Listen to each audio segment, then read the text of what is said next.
সবকিছু অথবা দেখারও সময় পাচ্ছে না। তো আমার মনে হয় যে সবকিছু যদি প্রপার ভাবে ধরা হয়, কারণ আমরা বাংলাদেশে যেসব বড় কোম্পানিগুলো আছে যারা এখন রপ্তানির দিকে যাচ্ছে, আমি যদি রিমার্কের কথাই বলি, রিমার্ক কিন্তু এবার ভিয়েতনামে কিন্তু তাদের প্রোডাক্ট কিন্তু রপ্তানি করা স্টার্ট করেছে, থাইল্যান্ডে, থ্যাংক ইউ সো মাচ, এবং আমরা কিন্তু থাইল্যান্ডে কিন্তু প্রোডাক্ট অলরেডি রপ্তানির একটা প্ল্যান চলছে, এবং থাইল্যান্ডের ওইখানে মার্কেটে কিছুদিন রিমার্কের পণ্য যখন গিয়েছে তখন ওইখানেও একটা চাহিদা ক্রিয়েট হয়েছে, এবং থাইল্যান্ডেও বাংলাদেশের মতো রিমার্কের শোরুম হবে, ওটাও আমাদের জন্য একটা আনন্দের ব্যাপার।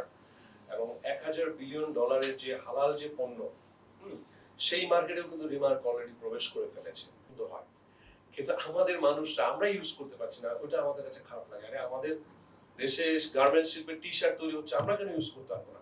ওই যে আমরা মানুষকে দিতে পছন্দ করি। সো কসমেটিক্স আমার মনে হয় যে এমন একটা জায়গা, আমার মনে হয় যে শুধু মেয়েরা নয়, আপু বললো যে শুধু মেয়েরা না, এখন ছেলেরা সমানভাবে সচেতন এই যে কসমেটিক্স আমি বলি, এবং বাচ্চাদের কথা আসছিল যে বাচ্চাদের যে লোশন ক্রিম, আমরা তো বিদেশি একটা নাম শুনি এটা আমার বাচ্চার জন্য খুব ভালো, কিন্তু এটা যে আমার বাচ্চার জন্য কত ক্ষতি হয়ে যাচ্ছে, এটা যে আমার মা বোনের জন্য কত বড় ক্ষতি হয়ে যাচ্ছে, সেটা আমরা বুঝতে পারছি না। সো এই যে রাজস্ব আদায় বঞ্চিত হচ্ছে, এবং আমাদের যারা ভোক্তা, যেহেতু ভোক্তা নিয়ে আপনারা কাজ করেন, আপনাদের সম্মানিত ভোক্তা, আমরা যারা কাস্টমার বলি, তারা মেখে প্রতারিত হচ্ছে, মানুষের স্কিন ডিজিজ হচ্ছে বিভিন্ন ভাবে, আমরা কিন্তু স্যার আস্তে আস্তে হতাশা হয়ে যাচ্ছি।